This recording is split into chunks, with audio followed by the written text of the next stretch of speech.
Hello and welcome to the first of the British 1900 to 1951 A-level video lessons.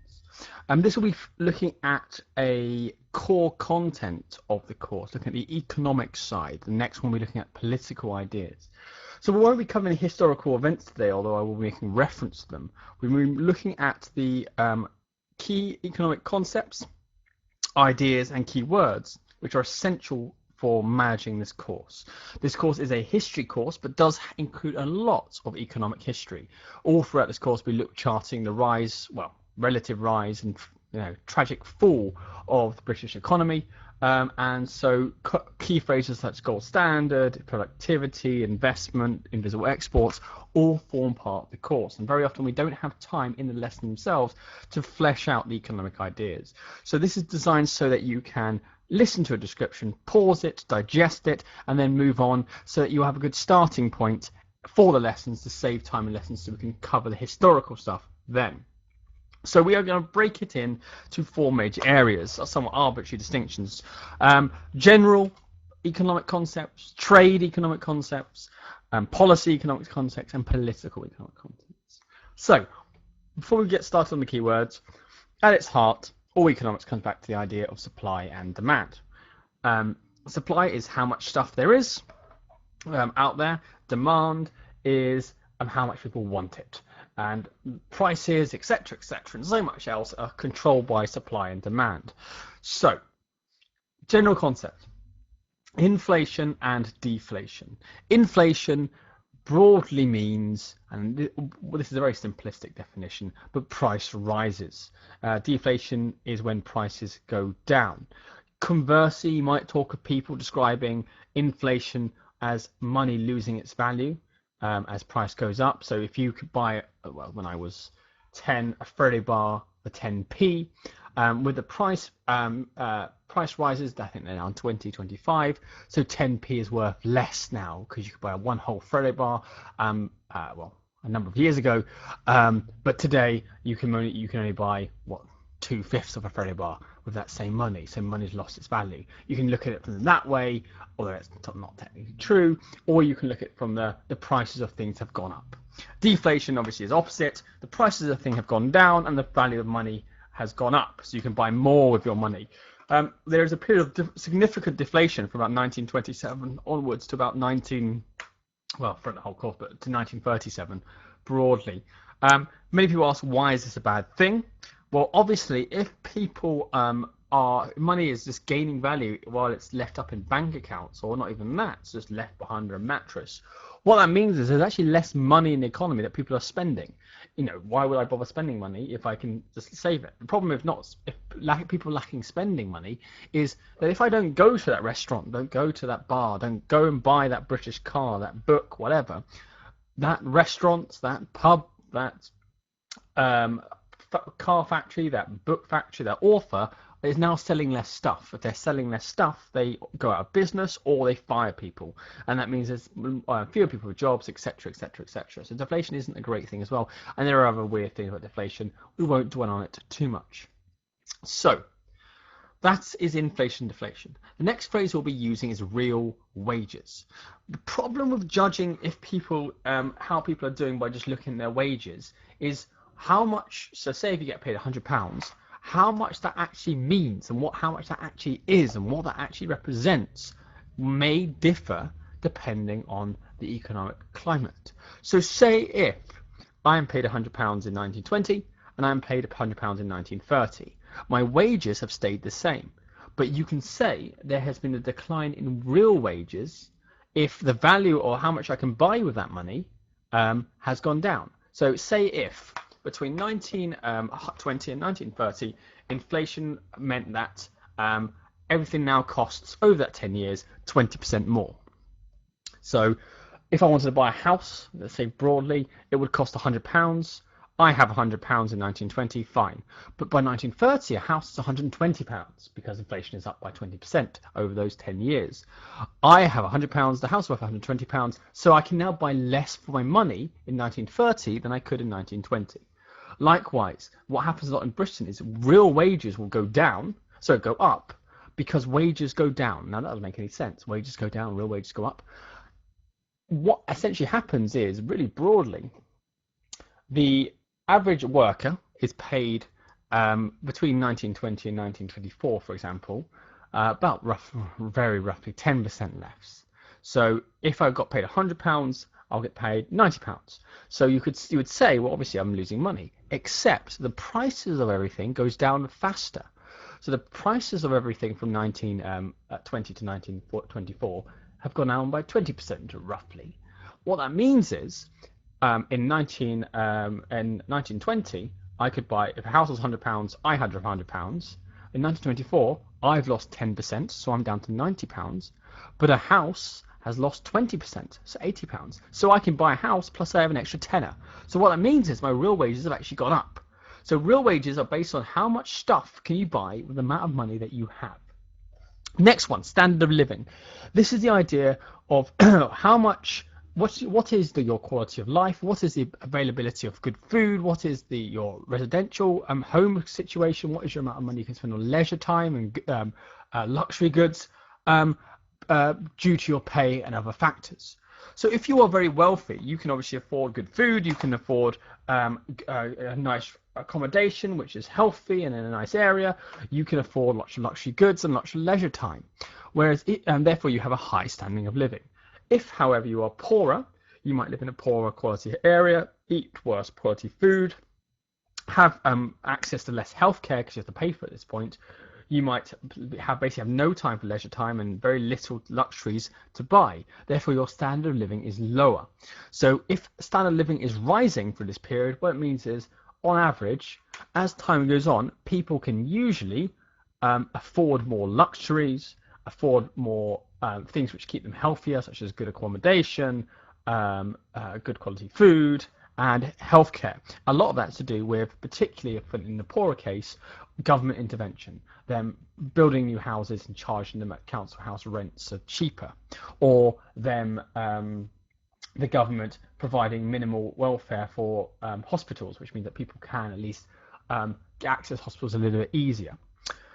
Next one is productivity. You're going to hear the word productivity a lot on this course.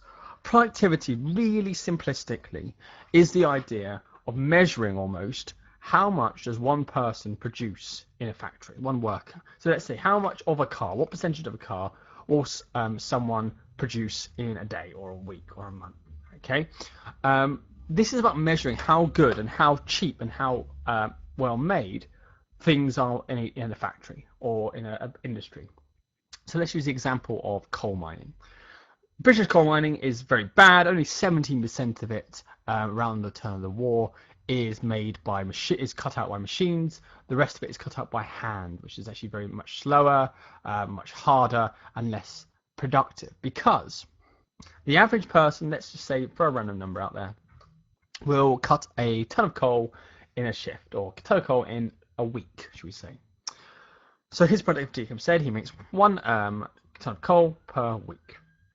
Now, what the problem is that in America or Germany, where they have a much higher amount of machines in their coal mining, they might have one person operating a machine which can cut 100 tons of coal in the same amount of time, because someone with a machine can do something quicker. So I am paying that one worker basically the same wage to cut 100 times more coal in the same amount of time. Okay, so therefore, essentially, the productivity is 100 times higher. I.e., that one worker is making me 100 tons of coal compared to the British worker who's making me 1 ton of coal. Now, obviously, if I'm paying a British worker or British coal miner £100 to cut that coal, then that 1 ton of coal is going to cost £100 whatever my profit is. Yeah. Whereas if I'm paying £100 to the worker who is cutting 100 tons of coal, the cost of each ton of coal is only going to be £1, because they've made £100 in that same amount of time. Okay, so basically what high productivity means, i.e. what making a lot of stuff very quickly means, is that you can charge less for each individual bit because you're making it much more. Okay, Productivity is the bane of British industry. British industry is very unproductive. Generally, what helps productivity are three things, well, two things mainly: training, investment, and management. Okay, so training your workers to work faster, that works in some industries, but not in others, obviously. You can only train someone to mine so well. Investment is very important, particularly in technology. So if you bought the new machines, you make a conveyor belt, you buy new premises, or you get better management. Now, again, that's something which is dependent on the industry.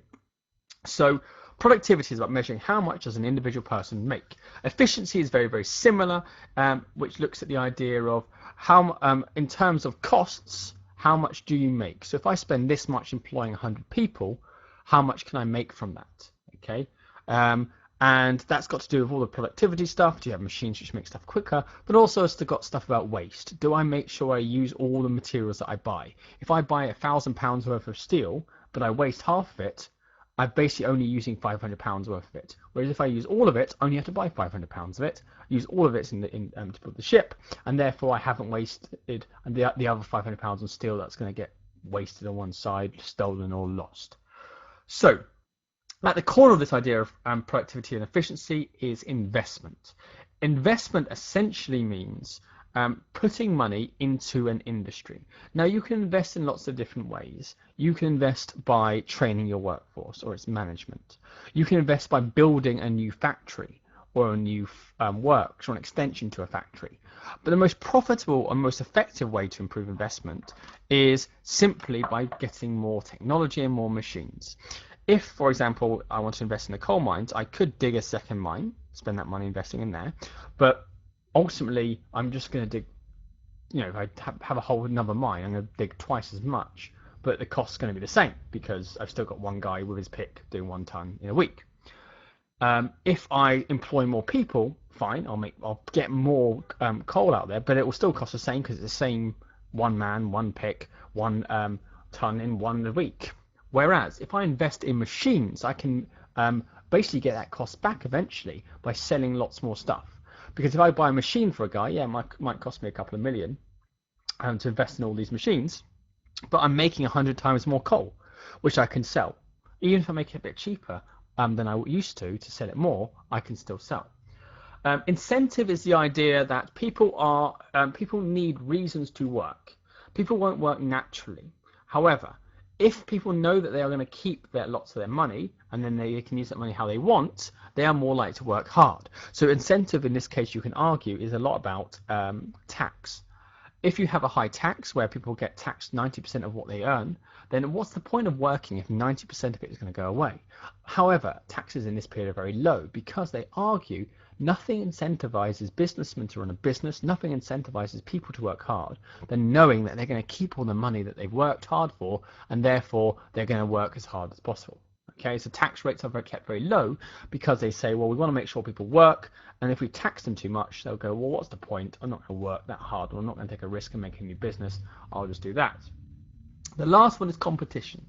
Competition is the idea that in a capitalist system, there's always going to be more than one person who sells the good. So, for example, let's use the coal industry again. We have American coal, we have British coal, we have German coal. Okay, they're in competition.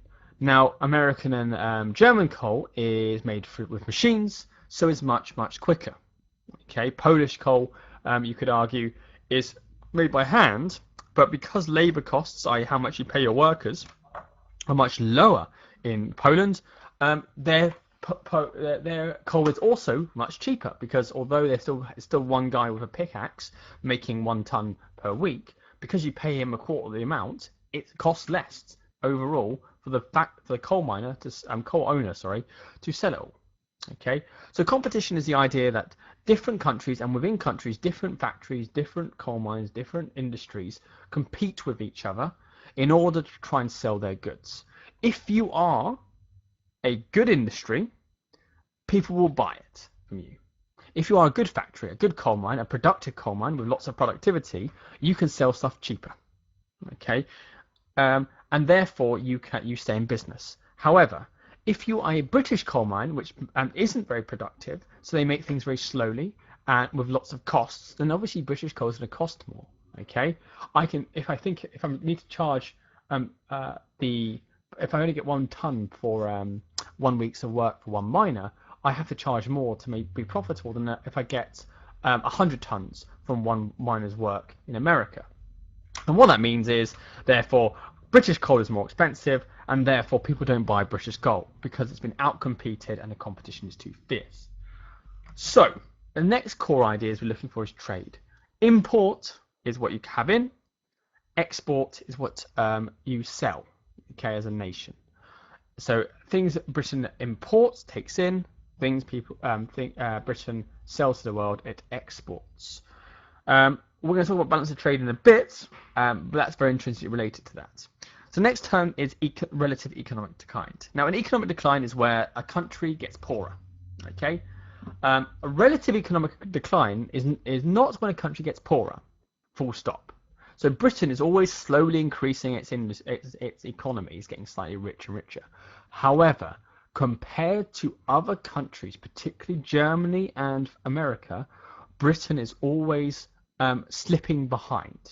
Okay, it's not keeping up with the Americans and the Germans, which means the gap between them and the Germans, them and the Americans, and even them and the French is getting wider and wider. And what that means is that Britain is actually on the world stage is falling behind. So the good way of thinking about this is on a marathon, you've got a very slow runner, you've got a very fast runner. Britain is a very slow runner, America is a very fast runner. They both start off at the same point. In fact, maybe Britain, if you think about it, had a head start of about 50 years. So Britain's got this head start. And what's happened is a super fast runner, it runs past Britain. Okay, Britain's running very slowly. America's running very fast. And although Britain is still going forward and still making its way and still getting there, it's still going forwards and still growing, because America is much faster, the gap between America running faster and Britain running slower is getting wider and wider and wider. So we call that a relative economic decline, okay? Because the decline is relative, not absolute. Okay, next thing is staple industries. A staple industry is an industry in which Britain made its money and fortunes in during the Industrial Revolution. Namely, for the sake of this course, this means textiles, that's cloth manufacturing, coal, steel, iron, shipbuilding, and heavy industry. These industries, as we shall see, will be in massive and terminal decline throughout this course. And so many of the questions revolve around the idea of why is this happening and why can't they fix it? So a staple industry is an industry which falls into this bracket, which generally lacks technology and is being outcompeted by more technologically advanced or cheaper labour systems who can make stuff cheaper than us. And so why would you buy a British ship if you can have an American one which is made quicker and cheaper? Or why do you have British coal when you can have a German one which has been made dug out by machines, so it's been much cheaper, or dug out by a Polish person who's paid a quarter price the money, so therefore can be sold for cheaper. Finally, penultimately, the idea of invisible exports. Now, we mentioned before imports and exports. Imports are stuff that Britain has in, exports are things that people at Britain sell. Now, jumping ahead, Britain is always importing more stuff, that's buying more stuff than it sells. So if we talk about the balance of trade, which is the last one on that list, what that suggests is that the amount being imported is more than being exported, and therefore the trade is out of balance. Much like if you bought more stuff than you sold, you're going to run out of money. That doesn't quite happen, but bad economic things do. Okay, invisible exports are basically things which Britain makes money from and gets money from other countries for, which you can't see. It isn't in a box on a boat that comes in or goes out. Essentially, we're talking about finance, insurance, investments, sales. We're talking about sort of more intellectual ideas, marketing, except proto-marketing at least, and advertising, art, etc. So these are things which are impossible to measure, but most of it is in the City of London, okay, and insurance, ship running, and all that sort of stuff. Essentially, Britain, throughout pretty much this entire course, has a poor balance of trade, or a negative balance of trade. What that means is they are importing more than they are exporting. However, what happens is, once you take into account invisible exports, actually that gets changed into a slight positive. So, for example, say if Britain was buying in £100 worth of stuff and was exporting £85, you can say it's a negative balance of trade because they've lost £15. They're losing £50 a year. However, if you take into account invisible exports, that's £20. So Britain may be exporting £80 of or £85 of what you can see, but it also exports another £20, bringing us to £105, which means we actually export more than we import. We will talk a lot about invisible exports. Right, so the next one is politics and political economic concepts. First one is laissez-faire capitalism or laissez-faire. This is a cornerstone of both liberal and conservative thinking. This is the idea that the government should play as small a role as possible in the economy.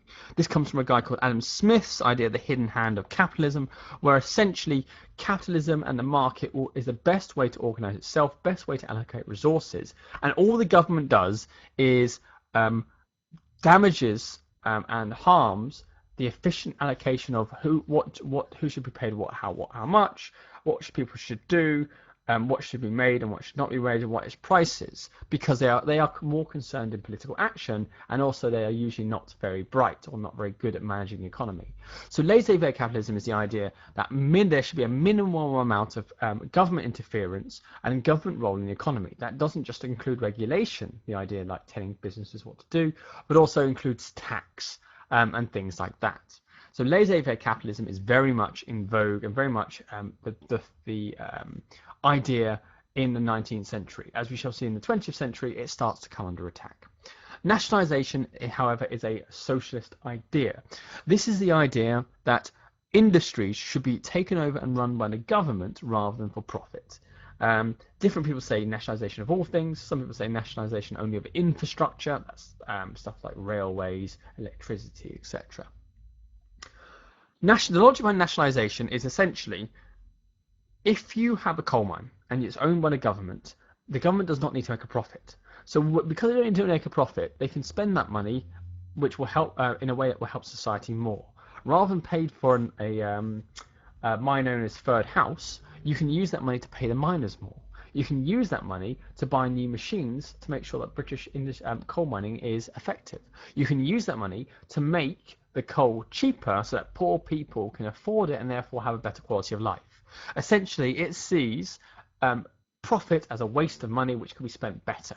And so nationalisation is seen as a core idea as socialism gets strength and grows stronger, but as we shall see, never really becomes a huge thing until 1945. Next one is industrial action. This is essentially where one group, either bosses or workers, want to make the other group do something or stop doing something. There's two ways of doing it: strikes or lockouts. Strikes are where, for example, if you wanted a pay rise and you went up to your boss and asked for a pay rise, he or she has got no reason to give it to you, but also they can fire you. So you can't demand on your own, you're weak, because there's always someone else to take your job. If, however, you get together with all the people other people in your factory, or even in the ideal world, all the people in that industry, say shipbuilding in the country, and all go and strike at the same time, or at least in the area, that means that factory will have to close and stop because it doesn't have any workers. And that means, as the factory is closed, the workers aren't getting paid, but neither is the factory owner making money.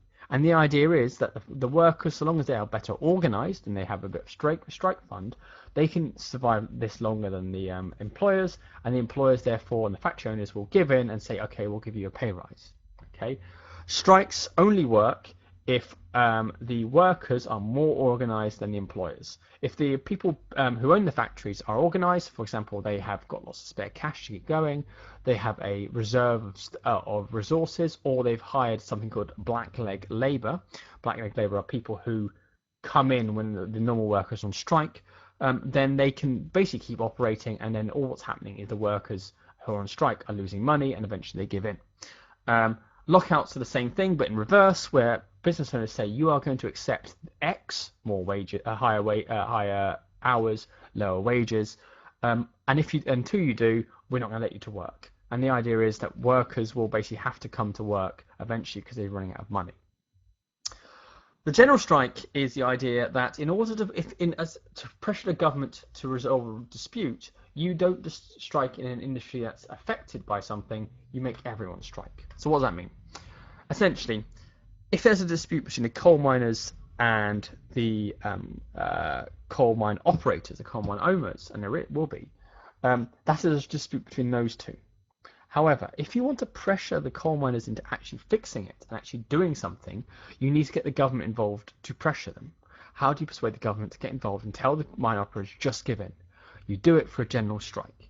What that means is not just the miners, the railwaymen go on strike, the transport workers go on strike, the shipbuilders go on strike, etc., etc., etc. Everyone in the economy goes on strike. Most of these people do not have a reason to really strike because they're not being helped by this thing for the miners. And the mine owners don't really, in theory, don't really care that the train operators are on strike because that makes no difference to their mine. Their mine is already not working because they're on strike. The miners are on strike. But a general strike is an inherently political act. It's a strike, yes, but it's a strike designed to get the government's attention. There's no reason to do a general strike if you weren't trying to get the government's attention. Okay, and so the government, what it's meant to do is force the government to get involved and side of the workers and get the mine owners or whoever they are back on side. There's going to be one general strike in this period, 1926, which is a ravishing failure. Okay, these last three are a very important part of this course. Essentially, they define politics up until 1935. And the first one, protectionism, will split the Tory party 3 times and cause 2 electoral defeats, which will set them back quite a while. Essentially, protectionism and free trade come down to a question about what do we do about international competition. I.e., we have in Britain a car manufacturer, coal miners, or whoever. We'll use those 2 industries, for example. Now, say if our car manufacturers are really efficient, really good, and they're really productive, and they sell a car for £80 each, and the Americans also sell it for £80 each. That's fine. The consumer, the other people of Britain will go, okay, I'm going to buy that one or that one. Doesn't really matter. But either way, they're going to be buying British cars at some point, in some level. Okay, fine. But what happens if the American goods are are cheaper than British goods? Now, so let's use coal. Say you can get a ton of coal for £100 from Britain, but you can get, because the American coal is cut much quicker, much more productively with machines, you can get American coal for £50. So American coal is half the price. Suddenly, as a consumer, as someone in London, I have a choice. I buy British coal for £100, or I buy American coal for £50. Now, obviously, I'm going to go for the American coal. Coal is coal is coal. It's fine. So what that means is that essentially 2 things have to happen. Either the British coal miners have to be paid less, brackets, or simply become more productive, i.e. by using machines, which gets people fired but also costs a lot of money. If I've got 100 miners but I can do the same amount of job with 1 person, 99 miners don't need to be employed.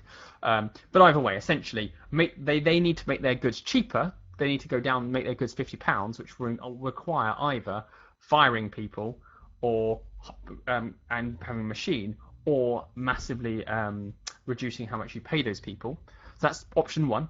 Or option 2, you just close that. You don't do that, and then what eventually happens is people don't buy any coal from you. You go out of business. Your coal mine fails. People get fired. They don't have a job to go to because the only job was coal in that area. So what protectionism aims to do is to try and defend British industries from foreign competition. So what you do is you say, okay, fine. We will allow American imports in, but we're going to put, the next word down, a tariff on them. A tariff is a tax to make a good more expensive. So, for example, we might put 120% tariff on American coal.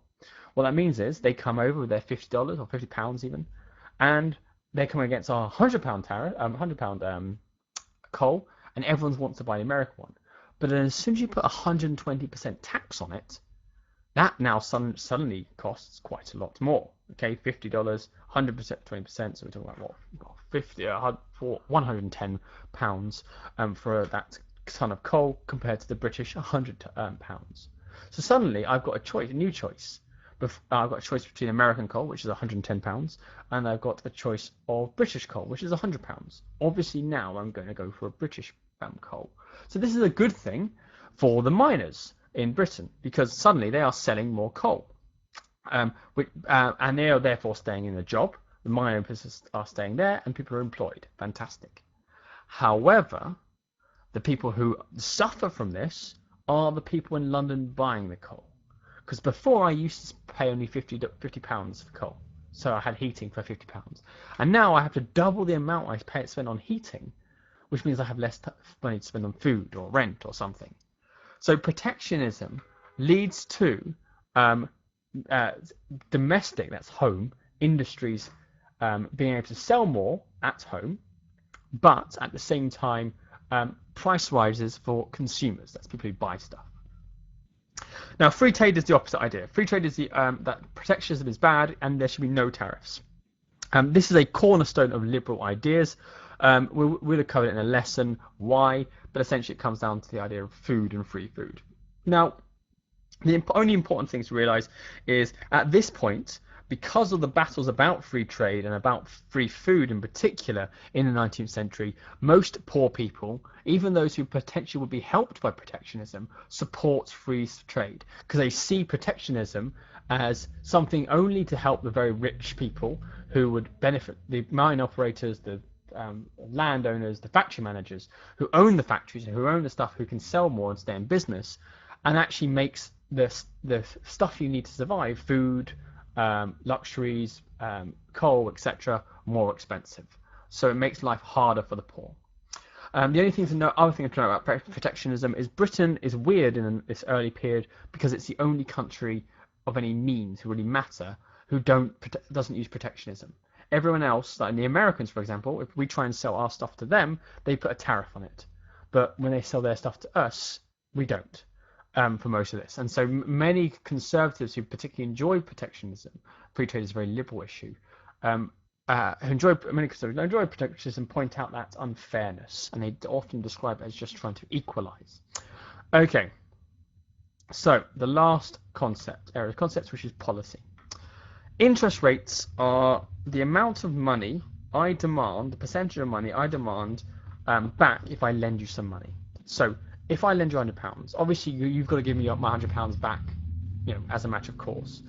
But in order to make it profitable for me, I've also got to charge interest. So I might charge a 6% interest, which means that you owe me £100 plus 6%, which is £6 every year. We won't get into compound interest yet. So interest rates are designed to make money more or less expensive, essentially. Interest rates are good to have low if you want people to take out loans. So if I want people to take out loans, and as we shall see, it's very much an accidental thing that happens, but many historians say is the reason why Britain survives the economic crisis by 1930, is once the interest rate get down to 2%, which they were turned to after Britain goes off the gold standard, the amount of loan cost is much less. So if I'm a business, suddenly I'm more confident to borrow money. I can borrow some money now because it's less. The interest rates are less. I have to pay less back.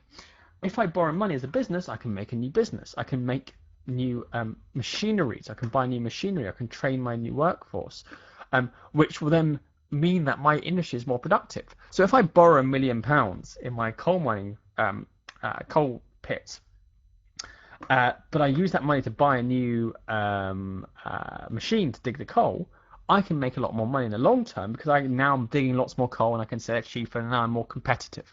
Likewise, what actually happens a lot of mortgages that people use loans to buy houses suddenly become much more cheaper, much more affordable. So what that means is loads of more people think, you know what, it's not that expensive to have a mortgage, I might get one. They get one and suddenly there's more people who want houses. When you have more people who want houses, there are more people who build houses. If you have more people trying to build houses, you have more people in the job building houses, which means there's more people employed, which is a good thing. So that is why low interest rates are meant to be good.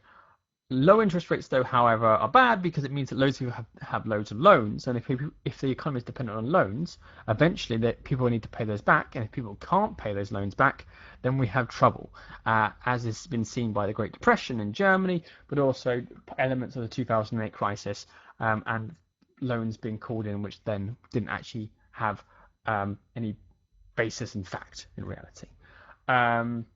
Next one is balance of payments, which is the idea that the amount of the government gets in needs to be the same as the amount of money government gets out. So it gets in, say, 100 million in tax, and it pays out 100 million in services, welfare, etc. If the balance of payments is unbalanced, for example, it gets in £1 million, 100 million pounds, but it spends 110 million, it can be said to be in a deficit, i.e., it's spending more than it's getting in. So many governments believe in a balanced budgets, that they will have to make sure that at all times they are not adding to the public debt, i.e. borrowing money, and that they always keep it on a par, i.e. so if they are spending 110 million and they're only taking 100 million, either they rise taxes, which most of them don't want to do, or you reduce spending, which most of them are happy to do. Okay, so that's a balanced budget. The last three, I mentioned public debt at the very bottom, that's borrowing money to pay for the budget, are fairly tricky. So, Britain is the currency that everyone or most people use for finance. If they want to borrow, if they want to have insurance, if they want to invest in things, they use the pound. This is because there's a faith that the pound won't lose its value. If I am a millionaire from Bermuda, or a millionaire from Brazil, or a millionaire from Portugal, I don't want to put my money into Britain, and then Britain suddenly has a mass load of inflation, and therefore all that money is worthless now. Okay, what the gold standard says is if you have £1, or if you have £2, okay, then it will be worth this much in gold, no matter what. No matter what happens, we will always give you this much in gold. We have the reserves in a bank, in a vault. We can get it out anytime. Okay, what that means is that people have faith and confidence that the currency won't decline. That means people feel, no, it's safe. I can put my money in Britain. I can put my money in pounds, and therefore it will be safe and I won't lose it. What that means is people are therefore more willing to use British banks, British industries, British investments, etc. So obviously the City of London love the gold standard, and they spend the whole time saying that we should keep it. The gold standard, though, isn't necessarily the best. We'll just go into much more detail, so I'm only going to skirt on this briefly, because this is a big thing later on. But essentially, two things have to happen. If people are not massively sure that the gold standard can be maintained, or people are taking their money out of Britain, you need to encourage, because you need to encourage people to keep their money in Britain. Because if everyone goes, you know what, I want some gold, actually, I want to take out my money, you're going to run out of gold. And actually, there's a point where Britain is almost running out of gold in 1930, 1931. And what you have to do to make people keep their money in Britain is basically make really high interest rates. Because if your interest rates are really high, 6, 7, 8, 9, 10%, people go, you know what, I could just put my money in the British bank, leave it there, and I'll make loads of money off it. I'll make 10% interest. Fantastic. And that forces them to keep them. And obviously a higher interest rate means that people can't borrow money anymore. And that means companies can't get new machines, etc.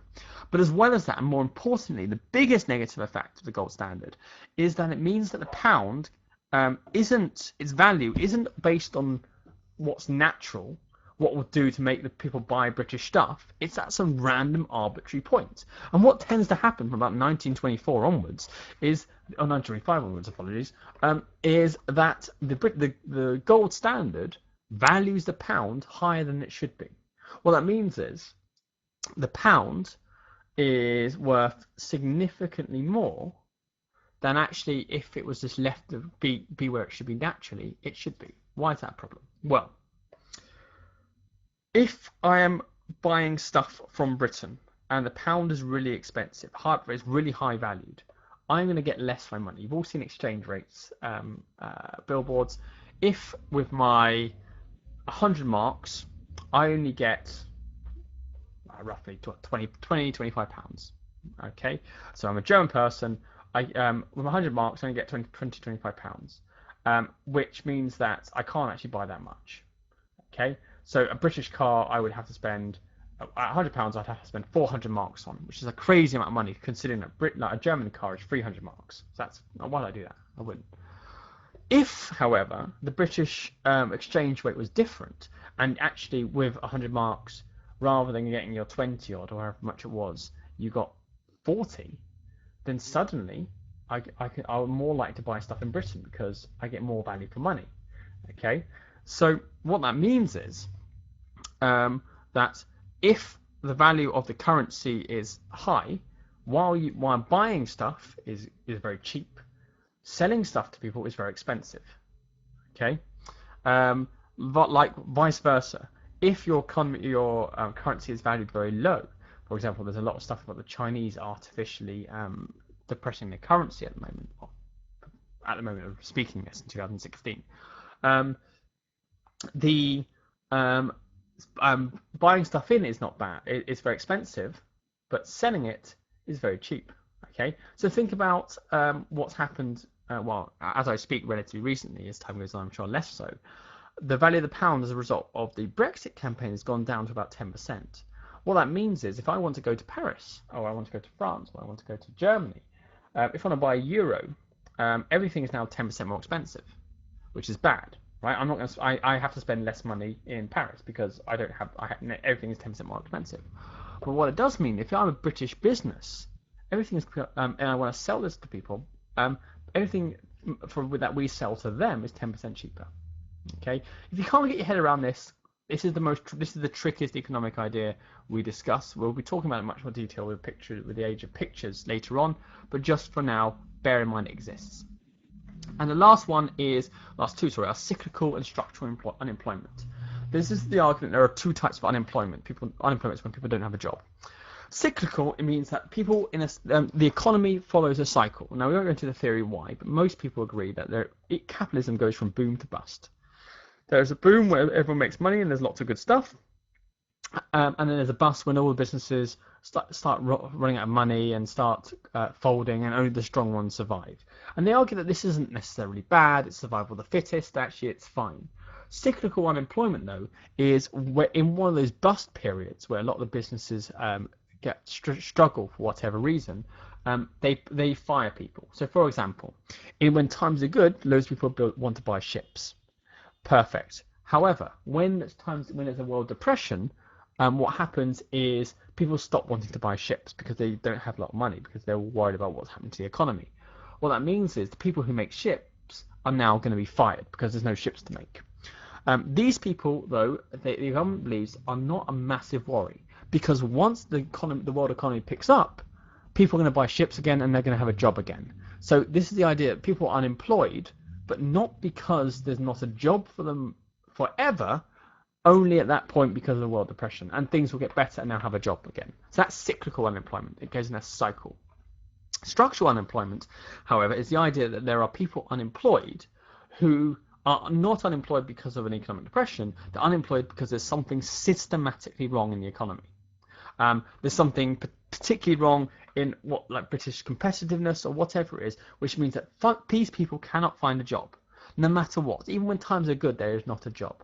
And you can argue there's all sorts of reasons for it. You can say it's because there's too many people. You can argue because British industry is not competitive, so no one's buying the stuff, so there's not enough factories. You can say it's because the pound is valued too much, so everything is too expensive, whatever it is. Structural unemployment suggests significant problems in the economy.